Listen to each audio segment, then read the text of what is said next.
All right. Oh, hey there. Welcome to our channel. I'm Dan. My wife Mary is here. What we do in this channel is pretty serious, but we also like to have some fun. So in the next 25 seconds, you're going to see a fun little video clip that Mary and I did, and it talks about hurricane prep, and it's a very serious message that we have, but we couched it in a very fun way. We hope we catch you later on our channel.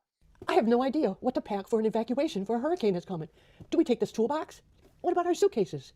Honey, I don't think we have enough fuel for the generator, and a hurricane's coming. A hurricane's coming. I have no idea if we have enough food. What's this generator interlock thing? A hurricane's coming. I don't know how to use it. A hurricane's coming. Do I need my first aid kit? I don't know what breakers to shut off. A hurricane's coming. There's a hurricane coming. What about our electronics? A hurricane's coming. I have no idea if we have enough food. There's a hurricane coming. How much water do we need? A hurricane's coming. I have no idea if this bathtub can hold any water, honey. A hurricane's coming. Do I have to brace my garage door? I have no idea if we have enough ice in the freezer. A hurricane's coming. How do we protect our lanai with that hurricane coming? And what about our windows? Boy, honey, I'm sure glad we bought this copy of Real Life Hurricane Prep on Amazon.